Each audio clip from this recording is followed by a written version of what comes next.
Mi esposa me fue infiel con un gorila. El aire húmedo y denso de la selva ecuatorial golpeaba mi rostro, una pared invisible que me impedía respirar con facilidad. El sol, filtrado a través del denso follaje, proyectaba sombras inquietantes en el suelo de la jungla, un escenario perfecto para la pesadilla que estaba viviendo. Yo, Jean-Pierre, me encontraba perdido, desorientado, en medio de la inmensidad verde y amenazante del Congo.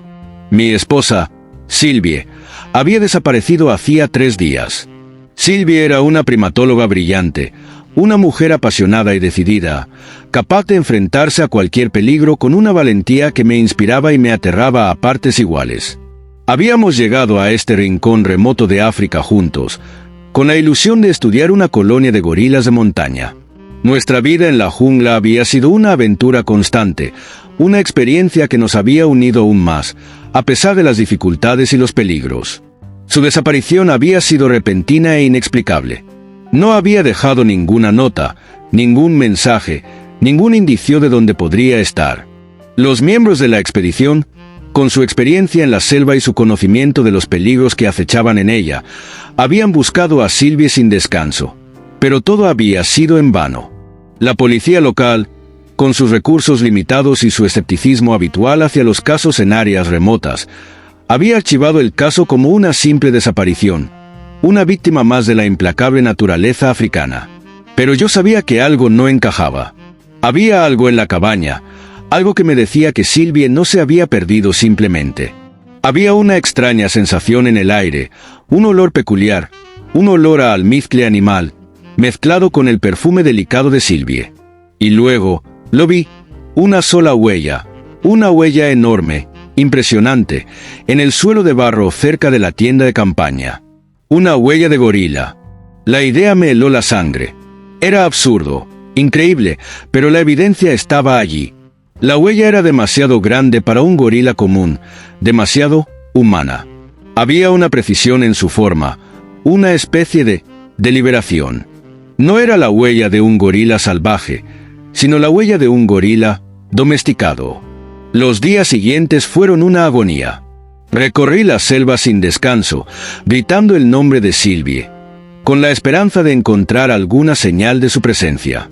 Los miembros de la expedición, con su experiencia y su conocimiento de la selva, me ayudaron en la búsqueda, pero todo fue en vano. La selva parecía conspirar para ocultar su rastro, para mantenerla prisionera en sus profundidades. Una tarde, mientras exploraba un sendero oculto, tropecé con una pequeña abertura en la vegetación.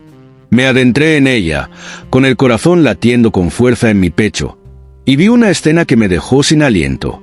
Sylvie estaba allí, sentada junto a un gorila enorme, un gorila de espalda plateada, el macho alfa de la colonia. Parecía estar a salvo, incluso cómoda.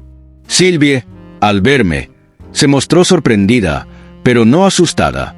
El gorila, con una mirada serena e inteligente, parecía protegerla. No hubo ningún signo de lucha, ninguna señal de violencia.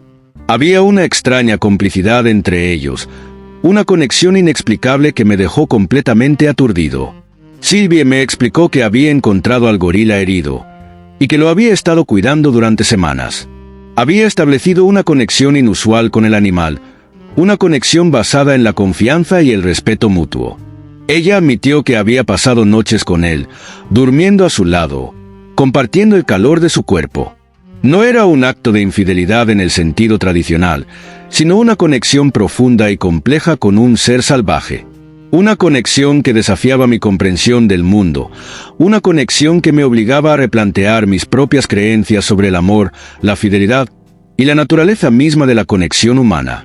Me marché de la selva, dejando a Sylvie y al gorila en su extraña y maravillosa convivencia. No podía entender su relación, pero tampoco podía juzgarla. La selva, con su belleza salvaje y su misterio imponente, había creado una conexión única entre Sylvie y el gorila, una conexión que yo, con mi mentalidad limitada, no podía comprender.